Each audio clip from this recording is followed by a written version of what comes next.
উপদেষ্টা আসিফ মাহমুদ সজীব ভুঁইয়া, আমি যদি ভুল না করে থাকি, উনি হচ্ছে আমাদের ক্রিয়া উপদেষ্টা। উনি কি করেছে, দেশের বাহিরে যাওয়ার সময় এয়ারপোর্টে বন্দুকের ম্যাগাজিন সহ উনি ধরা পড়েছে, ঠিক আছে, বা ওনাকে আটকানো হয়েছে। কেন ওনাকে বন্দুকের ম্যাগাজিন সহ আটকানো হলো? যখন ওনাকে প্রশ্ন করা হলো তখন আমরা তেমন কোনো উত্তর সাথে সাথে পাইনি। আমাদের সাংবাদিক ভাইয়েরা এটা নিয়ে নিউজ করা হয়, ফুটেজ সহ এটার আপলোড করা হয়। আপলোড করার 1 ঘন্টাও আমাদের নিউজটা ফেসবুকেও ছিল না, কোনো টিভি চ্যানেলেও ছিল না। উনি এত বড় হেডেমদার কিভাবে হলো? আমি তো বলবো উনি ফেসিবাদ থেকেও বেশি ক্ষমতাশালী। উনি 1 ঘন্টাও থাকেনি, উনি খবরটা সরিয়ে ফেলেছে। তারপর বাংলাদেশের মানুষ কিছুটা অবিশ্বাসী করছিল যে হয়তো বা খবরটা মিথ্যা, কিন্তু তখনই কি হলো, গোড়ায় গলদ দেখা দিল। উনি নিজেই নিজের পার্সোনাল প্রোফাইল থেকে পোস্ট করেছে যে আমার নিরাপত্তার জন্য, আমার পরিবারের নিরাপত্তার যখন আমার সাথে আইন শৃঙ্খলা বাহিনী থাকে না, তখন এটা আমি ব্যবহার করি।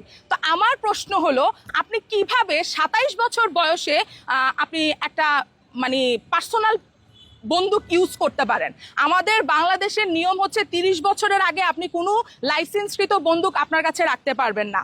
এছাড়াও আমাদের নিয়ম আছে যে বিগত 3 বছর যাবৎ আপনি যদি কর দিয়ে থাকেন 3 লক্ষ টাকা করে, তারপর আপনাকে লাইসেন্স দেওয়া হবে। তো 3 বছর আগে যদি আমরা একটু ফিরে যাই, উনি ছিল সাধারণ জনতা, উনি ছিল সাধারণ ছাত্র, এবং উনি ছিল খুবই খুবই দরিদ্র পরিবারের সন্তান, যারা আমাদেরকে বিভিন্ন ভিডিও বার্তার মাধ্যমে আমাদের রক্ত গরম করে দিত এমন বক্তব্য দিয়ে যে আমি সাধারণ ঘর থেকে উঠে আসছি, আমরা খাইতে পারি না, আমরা টিউশনি করে চলতেছি, এমন বক্তব্য দিয়ে ওনারা আমাদের ব্রেনটাকে ওয়াশ করেছে, আমাদের জেনজির ব্রেনটাকে ওয়াশ করেছে। সেই জায়গা থেকে আজকে ওরা বলতেছে যে আমি একটা লাইসেন্স করতেই পারি। আপনারা চাইলে আপনাদের নিরাপত্তার অভাব হলে আপনারাও করতে পারেন।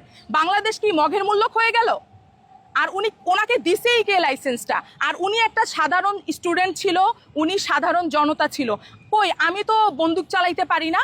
উনি কখন শিখলো বন্দুক চালানো? উনি যদি সন্ত্রাসী না হয়ে থাকে, ওনাদের যদি কোনো প্ল্যানিংই না থাকে যে আমরা ভবিষ্যতে রাজনৈতিক দল গড়ব, তাহলে উনি কিভাবে শিখলো?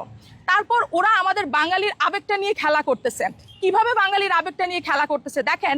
ওনারা বলছে যে আমরা সুন্দর একটা বাংলাদেশ গড়বো, কিন্তু 2-3 মাসের মধ্যে তো আমরা কোনো গার্ডিয়ান পাচ্ছি না, তাই আমরা মাননীয় উপদেষ্টা ইউনূস স্যারকে আমরা বসিয়েছি।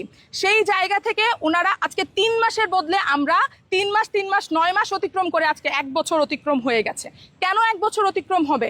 আপনাদের সাথে আমরা কেন আপনাদের মতে একমত হয়ে যুদ্ধ নেমেছি? কারণ আমরা ভোট দেওয়ার অধিকার গত 15 বছরেও পাইনি।